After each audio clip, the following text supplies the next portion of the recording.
Hello, Green Chatters. Welcome to another episode here on the Green Living Chat podcast. My name is David Owusi-Mensah, and I'm your host here on this podcast.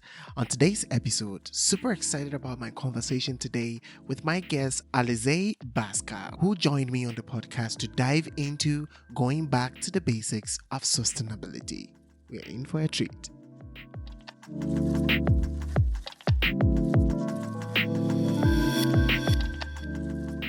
Alizée is an expert in sustainability and circular economy. She's an educator and consultant turned photography documentarist, keeping sustainability at the core of her work. Her work in sustainability has shaped her life in the last decade, allowing Alizée to work with Fortune 500 companies, business schools, entrepreneurs, local NGOs, and many more. She ran over 150 workshops and seminars in China alone and spoke at TEDx twice and appeared on over 15 media channels worldwide, including but not limited to the New York Times, CGTN, China Daily, Time Out, and many more. Today, her approach to the earth is through art, including photography, documentary, writing, and speaking. Beside this, you will find her on stage speaking about circular economy, green tech, and all things about zero waste. So definitely in today's conversation, we discussed all things sustainability. We talked about the role of parents in passing sustainability practices to their kids and how her journey is an example in this. We also dived into how we can tag along all people from different backgrounds in the work of sustainability. We live in a decade where sustainability and circular economy has become a very important tool, concept, and practice in our approach to climate change mitigation and adaptation. So, who is to cater for the damage that has been caused? Is it the people experiencing more impact of climate change, or the people who had an upper hand in literally causing climate change? This and more in today's conversation. Just can't wait to share this with you, so please tag along even as we dive into the episode. See you on the other side.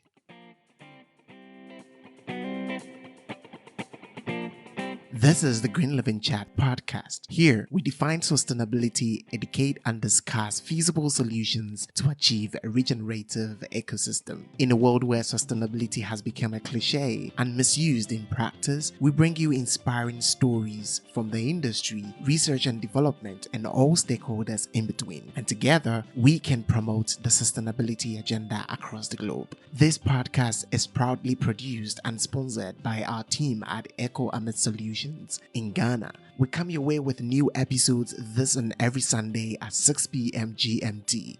So dear Green Chatters, let's get started.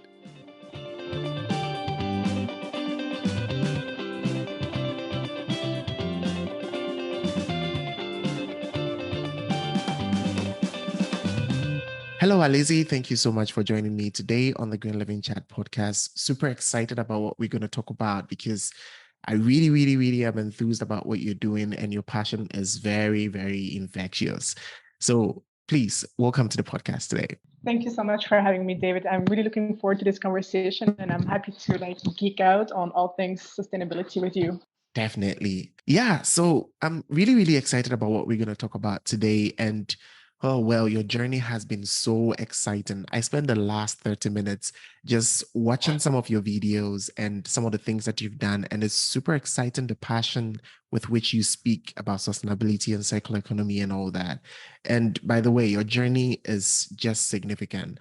I want to know something just to get to know you a little bit. What brings you happiness? Oh, I love that question. Simple things bring me happiness. I would say being in nature brings me happiness, seeing the sunlight through the trees, and just being around people that I love, and very good food. I'm a foodie, so I'd Oh, say the yes. simple things in life make me really happy. Yes. I love the last one. Food is everything. Okay, let's not get started. But it's really exciting because I can see the correlation with, this and what you do, because simple things really bring you this kind of joy. Can you think of anything during your childhood that actually triggered all these things that you do right now? I spent my childhood outside. I was always looking for an adventure. I was always ready to make my backpack with, like, we had this book at home that would tell you, if you go on a hike, this is what you should bring. And it had like a little image of a backpack and an apple and a bar of chocolate and a thick sweater. And I would make my backpack every weekend and just go around the neighborhood and like go to my grandma's garden. She had a big garden with a bit of a forest, and I was trying to get lost. And I remember just feeling so alive and so happy. And yes, and if I would do this with my sisters, my sister, my brother, or like my cousins, they would freak out that we would get lost. And I was just living on that. So that really, really, that's something that really, yeah, is big part of my childhood and is very much alive still in who I am today. Yeah, I mean I really think about this a lot because I mean I was watching one of your videos and you made mention about how your parents and the people that were around you when you were growing up made a lot of impact in your life. And I look at these days and I mean the stories that we hear around, I mean currently, imagine if anyone is born in within the last 3 or let's say 5 years, right? So many Mm, things have happened around the world, the war in Ukraine and Russia, the COVID-19, now like another pandemic, like, so many things have happened. And I think it's the another issue is climate change and its impact right now, the heat in the US and in Europe and floods here and there. I'm wondering if people are really going to experience such, comfortable and such, amazing times in their childhood, like the things that you're mentioning. Are even parents going to have this kind of free mindset and the willingness to teach the children that? So it makes me think about, I mean, I'm saying all these things because of what you mentioned in your video about how your dad used to, cook at home and um teach you about, how to get organic food and the importance of, being in nature. And even right now, the simple things that you mentioned that brings you happiness, right? But I don't know if you would like to mm. reflect on this. Yeah, of course, of course. My dad is someone who is very pivotal in my childhood, but I didn't really realize it until like in my mid 20s. My dad is someone who is very much linked, has a very strong bond with nature.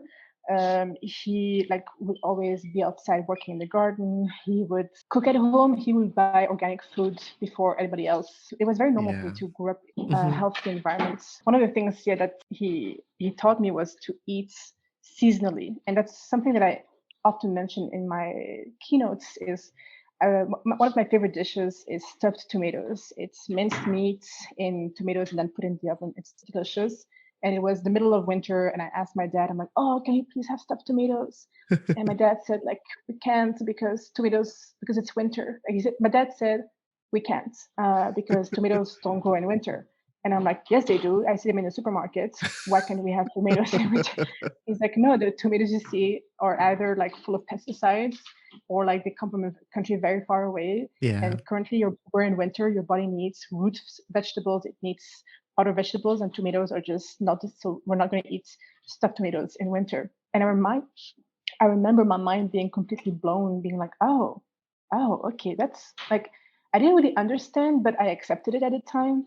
And yeah, I mean, I used to spend 1 month every summer living under a tent with the Wow. scouts. Cool. Um, yeah, and we'd have to like build our own raised platform to put our tent on and weave our own beds with the inside of bicycle tires, like the Yeah. inner tire.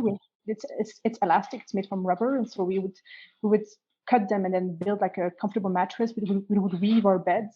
Um, and we would make a table and benches and we'd make an oven and basically everything from scratch. We would just live from a backpack and a metal case with some pots and pans and things like this. So Yeah. yeah, this is really how I grew up, and it's honestly like I wasn't even aware of it. It's like the air that I was breathing, and that's Hmm. up until I moved to China. But I think we'll get there. Yeah, I think it's a very exciting thing because I mean, I think about it and I'm like, wow. Well, there are so many things in between, but what I actually wanted to follow up on this is looking back at how you grew up and everything that you've picked up along the way.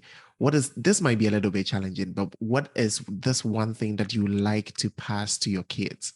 Good question. I think it's really the simplicity of life. I think we learn through life experience and being in society that, like, you are successful if you achieve this Yeah. position in this company or you buy this item. And I think my parents have always made the simple things really meaningful, like a bonfire at night, just good, healthy foods, and also family values. Like my parents really were like, you have to be at breakfast and at dinner when we're all together at home. Like we Yeah. couldn't just skip out. And I think that's something that I would really like pass on to my kids. It's Mhm. this community, this feeling of like community and caring for each other Mhm. and just being content with just, yeah, simple things. Wow, we can talk about that all day.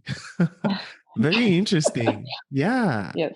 Very, very interesting. But I mean, I have a very short game that I would like to play with you. And before we dive into that, I just want to ask you this one last question before we dive into this short game. And is that I feel like sustainability comes to people, some people naturally, others sort of they just don't care. Others Mm, kind of have other priorities because I mean, not everyone can focus on that. People don't have food to eat. People even just having water to drink is like a challenge, right? They have to travel miles. mm, How far do you think we can go with sustainability and include everybody in this? Because I feel like we are very quick to say this without really considering other people's needs. And the thing is, people up there, maybe on the at the top, who make the policies, they make these, kind of policies and stuff without really looking at people's basic needs. And now we know that we have climate adaptation, we have climate mitigation, right? How can we adapt at the same time also have mitigation measures at the same time for everyone to be on the same page?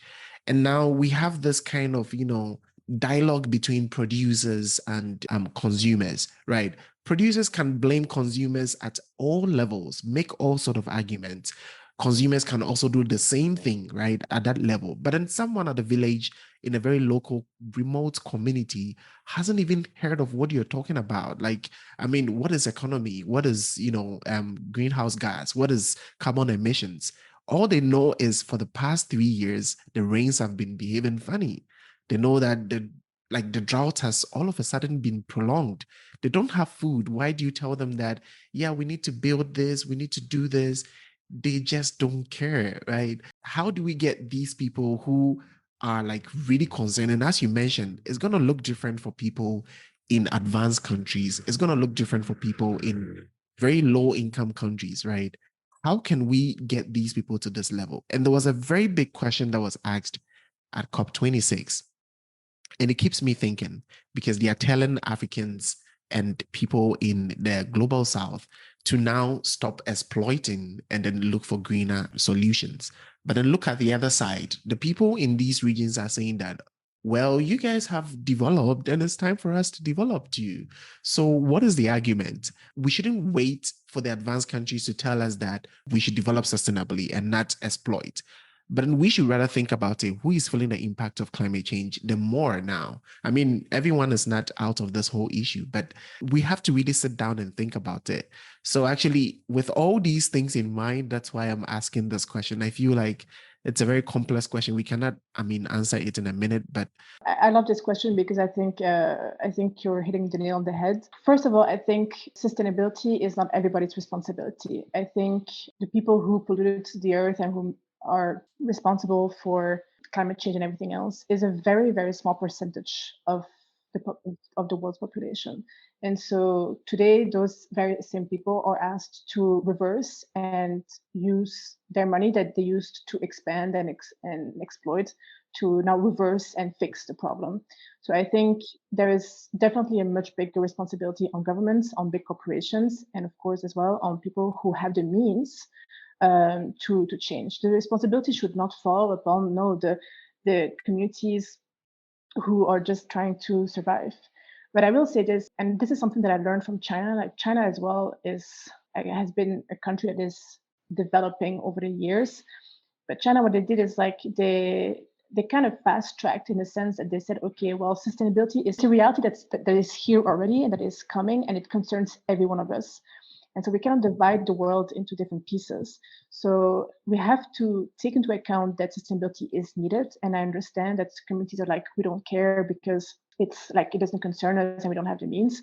But at the same time, it is coming. So like I think the trick today is to say like, okay, let's grow as a country, let's continue to evolve and to develop, but let's skip all those phases that where like countries in Europe and United States have failed, and let's just look at what works and let's just adapt what works immediately. And that's what China does. China is looking at, okay, what is Europe doing? What is US doing? What is Australia doing? What are certain countries in Africa doing, even, and South America? And it's just like, okay, like what is working, what is not working, and then just adapt what is working and see is can we adapt this to our country, to our city, to our community, and what works. For example, solar panels is one example of this. Like it's true, it's an investment, but that's again maybe that's something again that has to be provided by the people who have the means, like the big corporations. So maybe we're looking at collaborations in this sense, because the people who will and are the most affected by it are people who are in those like lost in those communities that are far away from big cities and like the modern world, etc. Like look at what's happening in Pakistan right now, the floods. This is also a direct this is directly related to climate change as well. And so I think, again, just to kind of summarize my point of view of this, it's like, I understand that today sustainability is kind of a luxury problem, and it's supposed to be this way. And I say this because the people who are able to afford it should pay for it. It's like, if today I enjoy a luxury lifestyle, it's because I was able to afford certain things that were not sustainable, and I paid and I give money to corporations who ruin the very planet I live on and the air that I breathe and the water that I drink. And so it is not responsibility of communities around the world who were not responsible for this to fix it. But I think honestly, a couple of the SDGs is collaboration and connections in between communities and countries. And I truly, truly believe in this. But I don't think it's like, you're not going to ask people who are trying to survive and trying to make a living and like are still like, you know, like fighting, and to take that burden on them. That's not fair. So I think, but you know, it reminds me of a conversation that I had 2 weeks ago. Someone at a keynote, someone asked me like, how do you deal with the world being a mess right now? And I'm like, the world is always a mess. It has always been a mess and will always be a mess. And I think the first thing is to accept that. It's to accept that the world is unfair. It's to accept that certain things are just completely on their heads. But it's to find, and that might sound maybe a bit romantic or too poetic, but it's to find certain beauty in this, and to say like, okay, well, how can I, as a person with my skill sets and my passion and the way that I see things, make a difference? And for example, one of the people that I admire is Alex Honnold. He's a alpinist, I suppose, alpinist climber anyway. And he created a foundation to bring solar panels to countries in Africa, so that the community that we're speaking of, who are really suffering from climate change, can have access to energy to grow and to like just develop as a city, as a community, as a country. And I think it's really aimed on sustainable practices and sustainable ways of doing it. So that's for me a beautiful example of collaboration across people from different ethnicities, backgrounds, and needs. You raise a lot of important points that I would like to reflect on, but I think some of them are going to come up again later in this conversation. And you made mention about some of the sustainability challenges that China faced and how they have overcome it, and you know the things that we can learn from their module and other things. I would really, really like to dive into that a lot. And you made mention about some things that, I mean, we cannot have equal demand from all people. I mean, over all these years, a lot of people have admitted, and a lot, and people need to be responsible for some of the things that have happened. And one thing that you mentioned that challenges my mind is, I mean, we were reflecting on your conversation about how messy the world is right now. And I mean, if you look at the trends, it looks like the messiness has different magnitudes, right? the magnitude of the messiness has been different. I think it hasn't been the same. But I think we will dive into that later in this conversation. But let's dive into the exciting part of this conversation for me, but probably not for you because you're gonna be in a very tight position.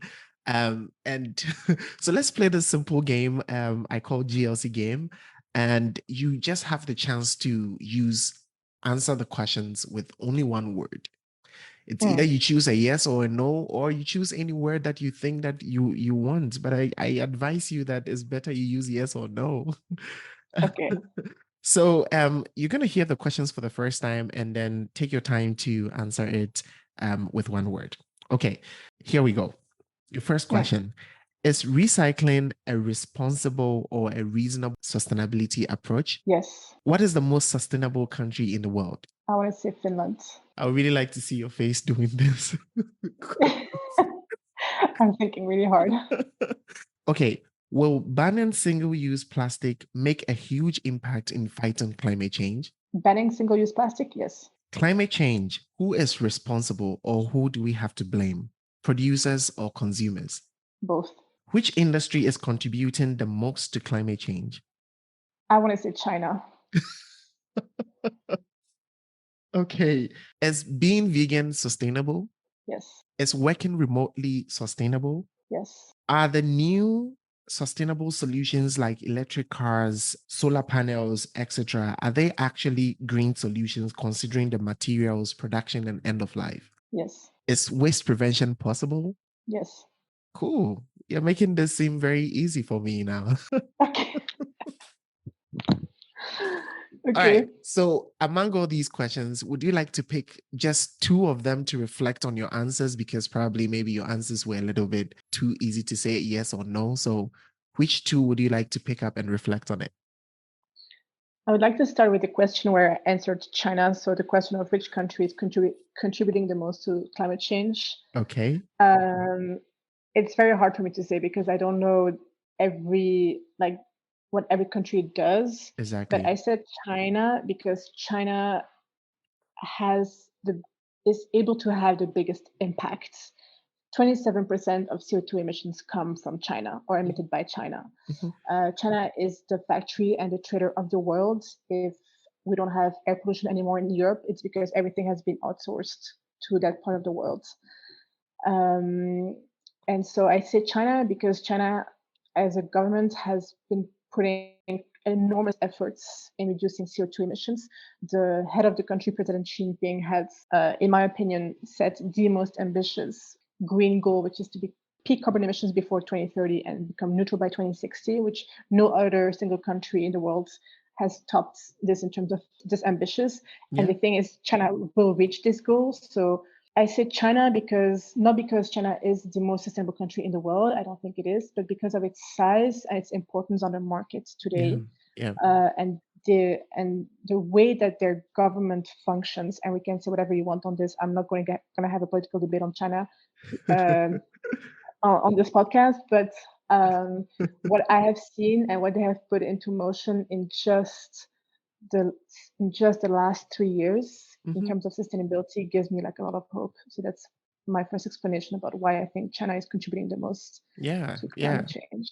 Yeah, I mean, I can totally agree with you because I mean, I think I mentioned this with you when we're having the prep chat. I lived in China for about 7 years, Mm, and I can really see the transition of what has been happening over the years, especially even in different cities. I to see the transition and how the government has tried to, focus on this area. But of course, as a big country, it is, and how efficient they are to, make changes in their situation. I totally do understand you and the point which you're coming from. Okay, so which one would you like to reflect on the second point? I think I'm going to choose the same question, but the opposite. So I think I gave you the wrong answer when I said Finland. Actually, upon reflection, I want to say the Netherlands. Okay. Um, I think the Netherlands have known that their country would be underwater very soon for like a long time, Yeah. and they have put into motion as well like ways of functioning and working they've been sustainable for way longer than any other country I think in Europe. Hmm. Um, but what I liked about Finland, and that's why I answered this first, is that Finland doesn't separate the social issues with the environmental issues, Yeah. and they take this into consideration as much as um, the environmental issues, and a big part is the education system in Yeah. Finland that I really respect.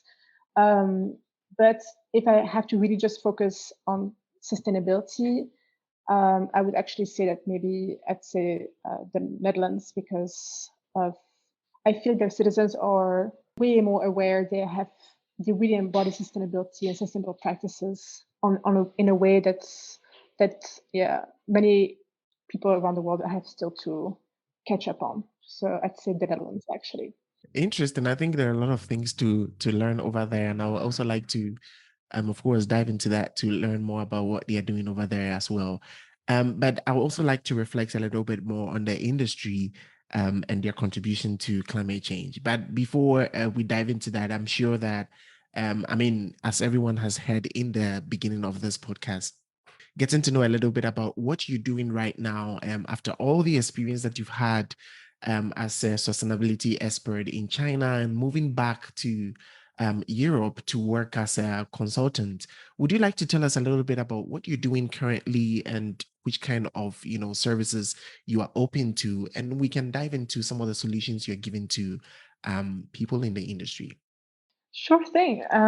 So what I do today is I feel like my job is divided into two things that eventually will come together. The first one is I do consultancy for big companies who are working on sustainable projects, sustainable products or services, and they need a feedback from someone who's in the field who knows the circular economy on a very deep and broad level, but also has experience working with it. So I guide them in this world of sustainability, like what is considered sustainable, what is not considered sustainable, and how do consumers see sustainability today in China, but also outside of China. So a big part of what I do is sustainability consulting.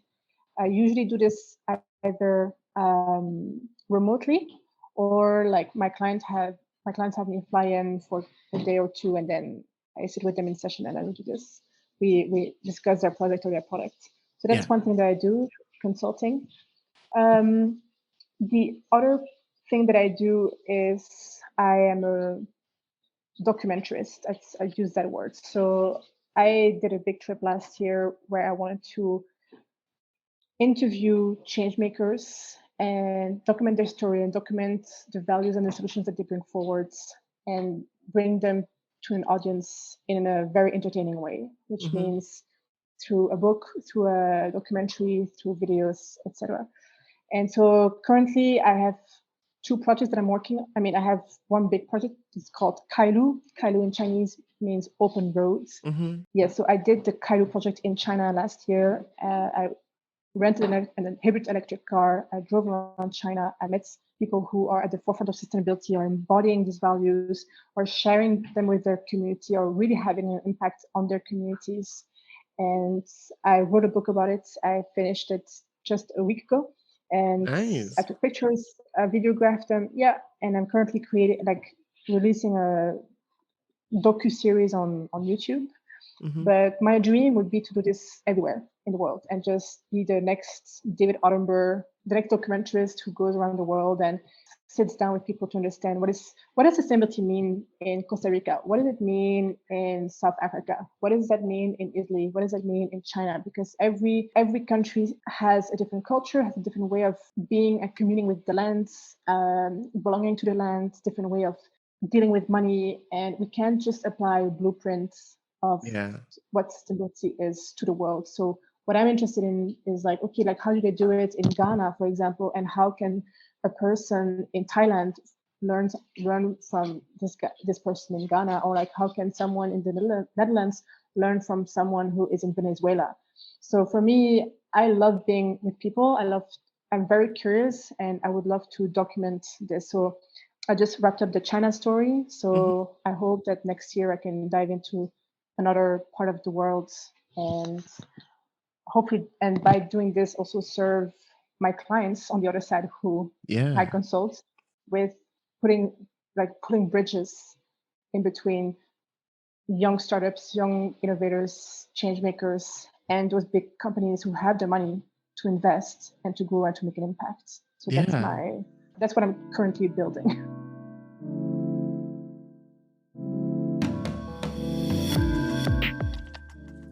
Hi there. Just a quick one. If you find our conversations worth listening, why don't you share them with your friends and connections? Please help us reach more and new listeners by leaving a review, commenting, or rating us on any platform where you get your podcast. We can't wait to hear your thoughts and ideas, so share them with us via a social media platform or email. Find more details in the show notes. Now let's get back into today's conversation.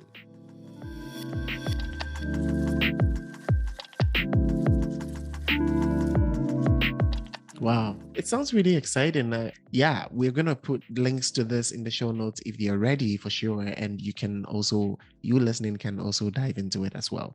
And of course, I mean, throughout this conversation, you've heard us giving reference to, you know, you being in China and living there for some time and helping consulting a lot of companies.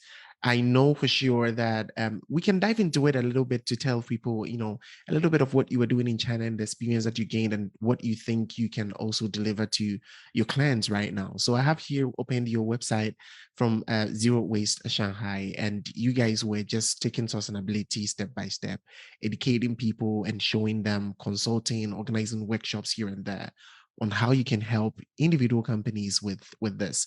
What is this one thing that you can think about China's experience and your company that you still keep with you, and what are some of the challenging issues that you faced over there? I'd like to start by saying that I had no intention of starting this company in China. I was in China because I think, just like you, we kind of ended up there and we loved the energy of the country and what it represents in terms of opportunities. When you're in Yeah, China, you feel like there is no, the sky's the limits. There's no roof over your head. You can yeah, just grow and grow as a person. When I came to China the second time to live there long term, I was completely obsessed by the circular economy. I had just discovered this concept and I was completely obsessed by it. So I was doing so much research and I was diving into it. So the more I learned, the more like I was like, wow, this is amazing. This is the future. But at the same time, I also became very frustrated because my inner world was changing in terms of values and actions, etc. But my outer world was still the same. And so I thought, okay, well, I'm too young to be in politics, and it will take me a long time to be at the head of a company. So let me just change me today. Let me just change my habits, and we'll start with that. And so I gave myself a challenge to become zero waste in 1 year. So we said no waste to landfill. And just by doing this, my friends were intrigued, and then a group chat was created, and then more people joined, and then people asked me to do workshops, and then people who came to my workshops worked in companies, and then they said like, wait, this girl knows what, it's interesting. Wow, this concept of circular economy, never heard of it. And then they said, come to my company and speak about it to my employees. And then I did that, and then they were like, okay, this is so cool, like what's next? And then I was like, well, we can do a training. Okay, cool, let's do a training. And then the training was done, and it was like, cool, what's next? And I'm like, well, if you want to start implementing change, we need to do a waste audit. Cool, let's do a waste audit. And that's kind of how I built my services. And so I did a lot of training, team building, and zero waste audits and roadmaps for 3 years, 4 years. And then I did a lot of consulting since 2020. What really worked well for me was the fact that I spoke about it, and I speak about it with passion because it's my values are aligned with my actions in that point. And I was one of the only ones who had read so much and was still so informed. And also the circular economy is still so young, and back then was still very young. So people were intrigued by this new concept. And also I think I always try to avoid judging or having a very like it's the end of the world kind of scenario. I don't like that. I like to give people hope, so that they have the hope to change, even if it's just small things in their office or whatever. But I was often invited to speak at events, and at events I would meet engineers who would be working on like cool things around the government. I would be working with meeting people who worked really high up in big waste intervention companies. I would know about like a new plant being built somewhere outside of China to like tackle certain type of waste. So I would meet all these people across different levels throughout society and different backgrounds, and so it gave me a really 360 angle of, oh, this is a sustainability market. And so this is why today I consult companies, because I'm able to give them this very large approach and vision of what sustainability in China will look like, how it can impact, and it will impact our future, and how they can be part of it if they choose to. Yeah, yeah, totally agreed. I mean, it's a very interesting initiative, and I mean, to have such experience, especially moving to another country that is sort of very new with a new culture and everything. I remember very well. I'm not sure if it was in early 2018 or late 2017. I was living in Shanghai then, and all of a sudden we just heard in our apartment that, well, now you have to separate your waste. I mean, I have been in this space for some time, and I'm like, what can we do? Because I look at how the apartment systems are, or living conditions are in China, and there is practically no way for you to sort of separate your waste and make sure that at the end this different the collection is made differently, right? So I look at a big city like Shanghai and how the government was able to change this overnight. I mean, just overnight, we realized that different bins were placed at different sites, and we had to put, food waste, plastics, glass, blah blah blah, in different containers, and they were picked by different vehicles. And that was very, very interesting to see such transitions happening, and to hear you talk about these kind of changes and some of the impacts that you made in this community is very, very exciting. But would you want to mention just one big issue or one of the challenges that you had, or probably a very prominent project that you had that was like really crazy and you had to go through a lot to give solutions to that? Oh, I want to say every single project was a huge challenge, because every single project that we did was something that we had to invent from scratch. Hmm. Um, so yeah, we accompanied a manufacturing company once who wanted to become more like circular, and we went to their factories to have waste audits, give a waste audit report. So this comes with like interviews and things like this.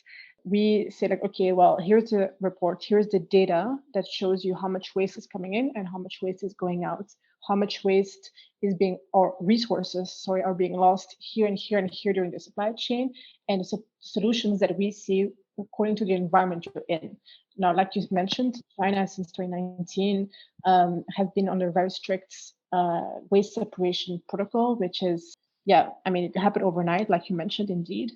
But the great thing about this is that this is part of moving to a circular economy. You have to, like, waste, like the resources have to be divided to know, okay, what are we having here, what is being wasted, and how can we find solutions to them. And then we usually add as well, depending if the company wants that or not, we add a roadmap of 6 months to 1 year maximum of small things they can start doing to reduce their losses and maybe sell their waste or try to find a different way um, of dealing with it. And so that's a typical project that we do in consulting. But the big problem always is like, okay, you have the top of the company who's like, let's do this. And then we are dealing with managers who need to sell, who have other priorities, who don't understand that this is actually going to bring money on the long term. So they say like, short term, I'm going to lose my bonus, and they're right.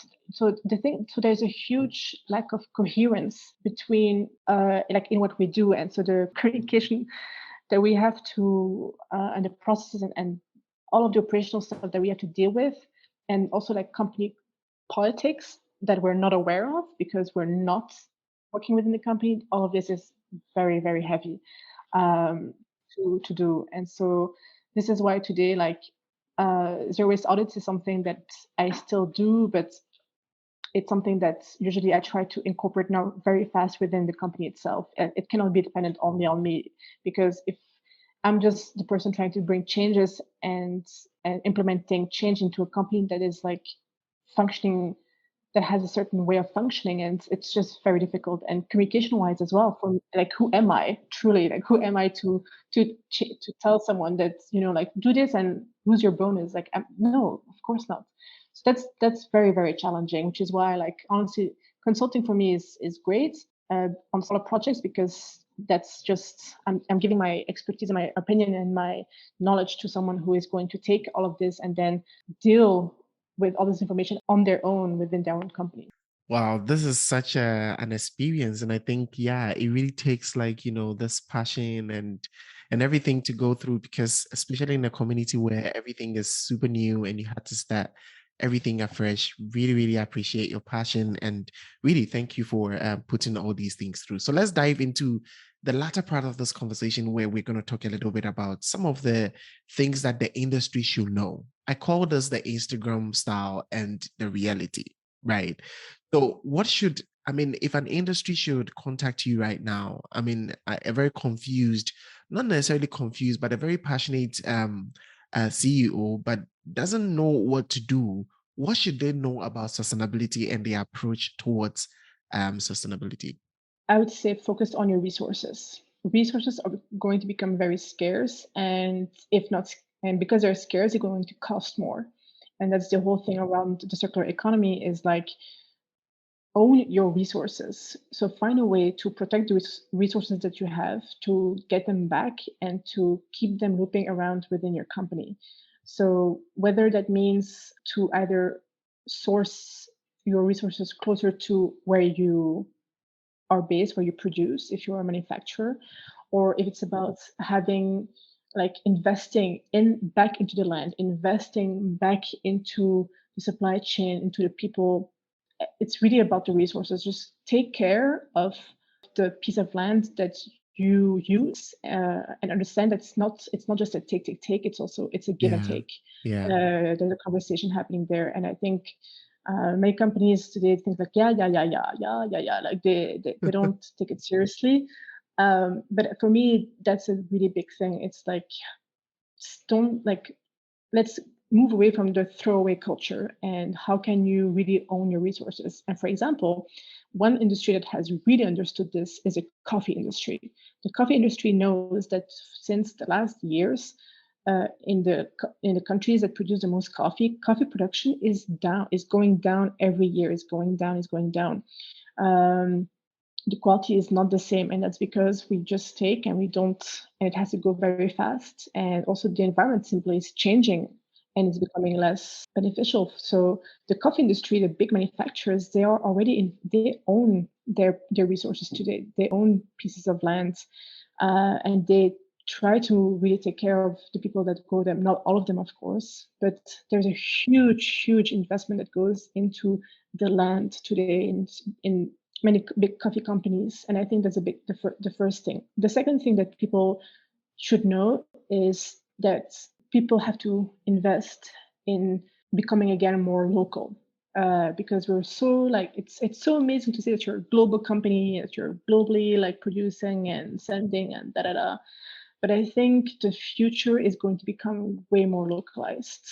I think with um, a potential very big climate crisis that might come our way, or probably a big economic recession as well may Yeah. come our way. I don't know. I cannot see in the future, but that's what we read and what we hear. But I think, taking this into account, you want to have your resources and your customer way more local.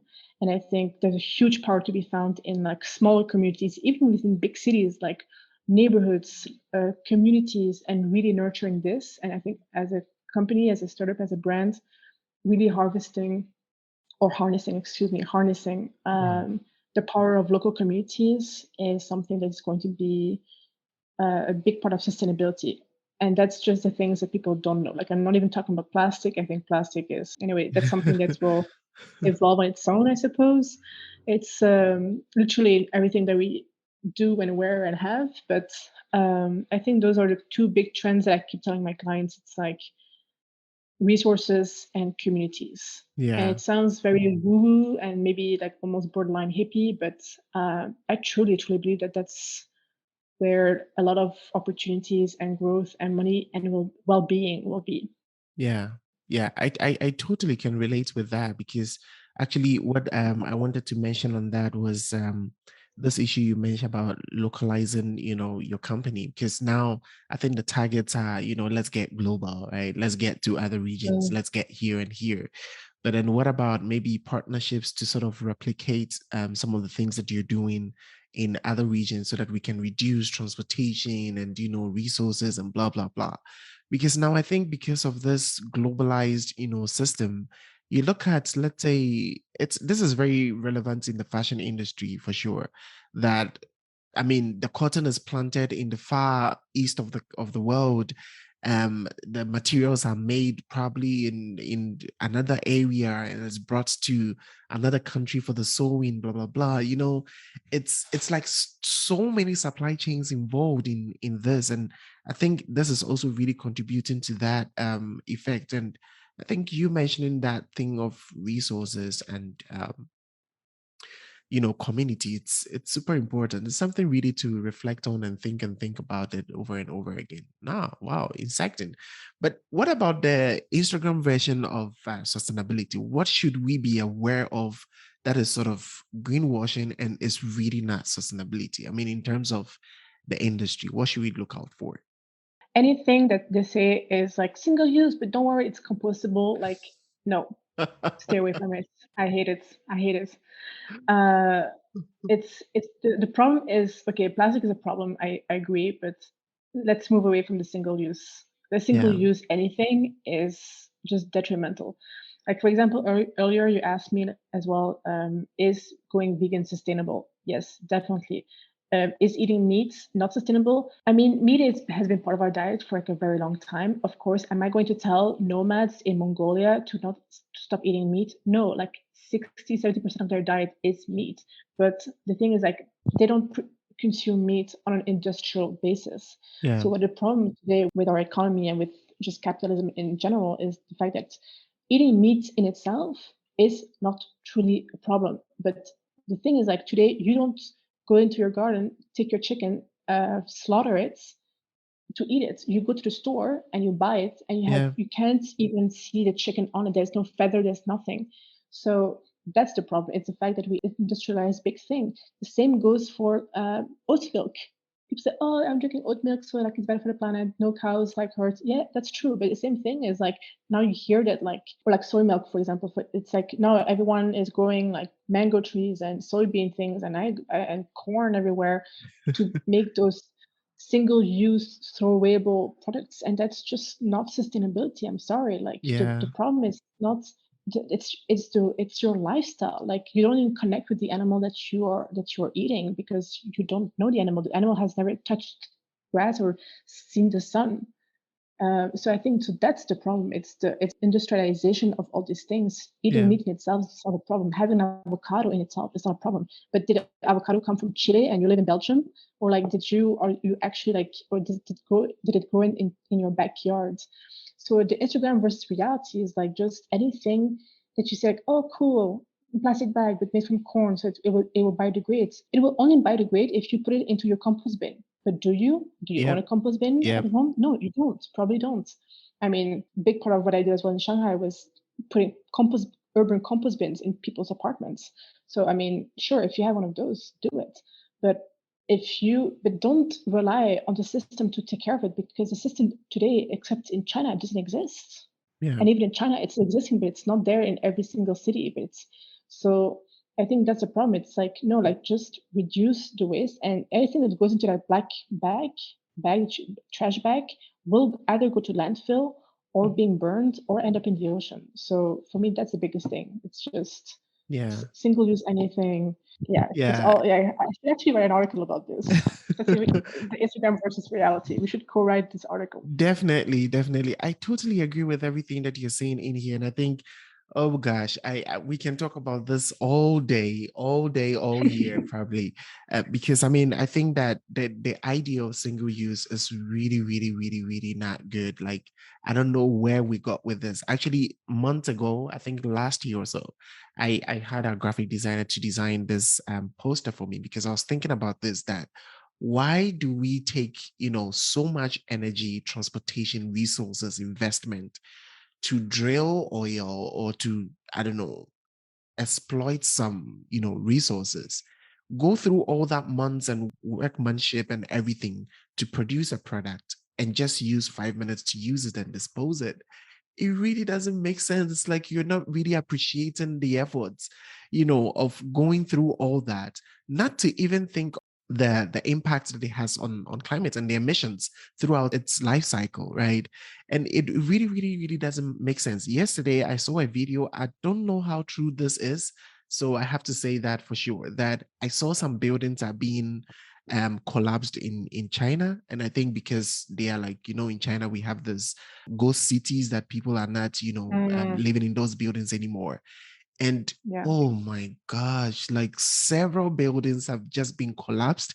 And the caption in this video was like, is this action worth, all the investment that went into it, building all those Mm, systems? Because I'm sure they want to use the land for something else. So they had to collapse all these buildings. Like, and I mean, I think the least of them was like a 30-story, and there are like several buildings that were just collapsed, just like that. A whole city, I'm sure.